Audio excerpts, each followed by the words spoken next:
मित्रो नमस्कार. ज्या IAS अधिकाऱ्याने महाराष्ट्रभर हैदोस माजवलाय त्या अधिकाऱ्याच्या बदली संदर्भात काय बातम्या येत आहेत त्या बातमीबद्दल आपण बघणार आहोत. आज महाराष्ट्रामध्ये इतके IAS ऑफिसर झाले, इतके IPS अधिकारी झाले, परंतु महाराष्ट्रातल्या प्रत्येक खात्यामध्ये भ्रष्टाचार माजलाय. तो भ्रष्टाचार कोणापासून कोणापर्यंत जातोय? आपणच त्यांना बळी पाडतोय का? आज महाराष्ट्रातल्या प्रत्येक कानाकोपऱ्यात जावा, कोणतंही ठिकाण असं नाही जिथं गुटखा चालतोय, जिथं भेसळ चालते. अशा प्रत्येक ठिकाणी पिंजून काढून प्रत्येक ठिकाणी कारवाई करणारा हा एकमेव अधिकारी सापडलाय. सामान्य जनतेच्या हिताचं, सामान्य जनतेच्या आरोग्याचं संदर्भातली सर्व प्रश्न या ठिकाणी ऐरणीवर आणलेत. आज आपल्या आजूबाजूला कुणी PSI झाला, कुणी IPS अधिकारी झाला, कुणी पोलीस झाला, तर त्या ठिकाणी आपण फक्त म्हणतो खोऱ्याने पैसा ओढायचा आहे. त्याला फक्त पैसा कमवण्याचं हेच दृष्टिकोन, हेच मानसिकता आपण करून ठेवलेली आहे. आज कुठलाही अधिकारी झाला तर त्या ठिकाणी मंत्र्यांची लाळ घोटेपणा, मंत्र्यांच्या पुढं शेपूट हलवून तयार असतो. कुठल्याही प्रकरणामध्ये पैसे घेतल्याशिवाय कुठलंही प्रकरण होत नाही साध्य. परंतु आज IPS तुकाराम मुंडे साहेबांच्या रूपानं या ठिकाणी तुकाराम महाराजांसारखा एक व्यक्तिमत्व समाजाला मिळालेला आहे, आज महाराष्ट्राला मिळालेला आहे. परंतु आज त्यांच्या बदलीचा थोडा प्रश्न निर्माण झाला. तोही फक्त वेगळ्या पद्धतीची बदली झालेली आहे. अन्न भेसळ प्रशासनातून त्यांची बदली झालेली नाही, होणारही नाही. तळागाळातल्या माणसांची हाक आणि तळागाळातील माणसांच्या चर्चा ह्या मंत्रालयापर्यंत थेट कळलेल्या आहेत.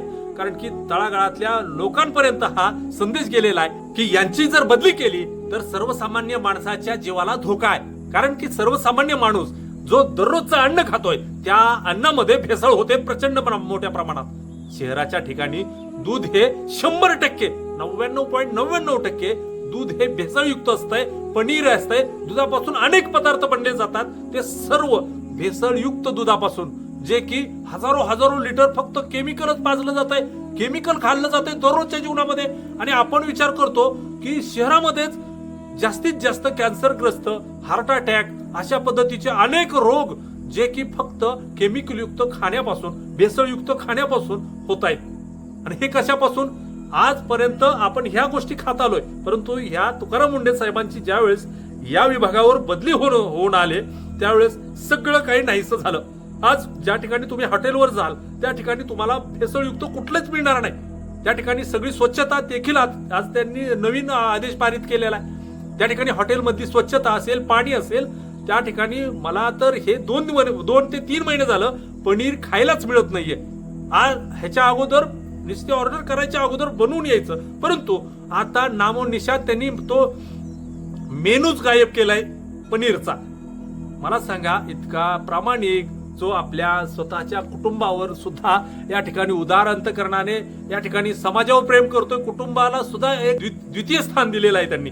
आज किती धमक्या येत आहेत त्यांना, त्यांचाही तो माणूस विचार करत नाही, जनसामान्यांचा विचार करतोय, कुठला पैसा घेत नाही. मग आज आपण जनतेने त्यांच्या पाठीमागे राहणं अतिशय गरजेचं आहे. आणि सगळ्यात महत्वाचं म्हणजे त्यांची बदली ही झालेली नाही. त्यांची बदली झाली, त्यांच्याकडून पद काढून घेण्यात आलंय, परंतु ते कुठलं आहे तर ते पद आहे आपत्ती व्यवस्थापन व मदत व पुनर्वसन. महसूल वन विभागाचे प्रधान सचिव या खात्याचा अतिरिक्त पदभार, जो की जास्तीचा पदभार दिला होता, तो काढून घेण्यात आलेला आहे. त्यांची कुठलीही बदली झालेली नाही. 21 वर्षामध्ये 25 बदल्या झालेल्या आहेत. हा आकडा कोणताही अधिकारी मोडू शकला नाही. ह्याच्या अगोदर किती अधिकारी आले अन्न व प्रशासन विभागामध्ये, पण सगळे सेन खाणारे निघाले.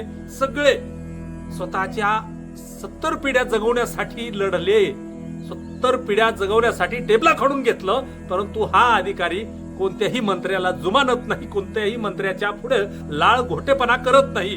हे आपल्या सर्वसामान्य जनतेसाठी एकदम चांगला संदेश आहे, चांगली गोष्ट आहे. आणि त्याच्यासाठी आपण सर्व नागरिक त्यांच्या पाठीमागे राहायला पाहिजे. आजपर्यंत ज्यांनी आंदोलन केली ते फक्त भेसळखोरच आहेत, ते फक्त साहेबांच्या विरोधातले नालायक लांडगे आहेत, ज्यांना आजपर्यंत मिळत होता तो मोठा घास बंद झालाय. त्याच्यामुळे हे असे कुत्रे भोकतच राहणार. परंतु आपण सजग जनता त्यांच्या पाठीमागे राहायची.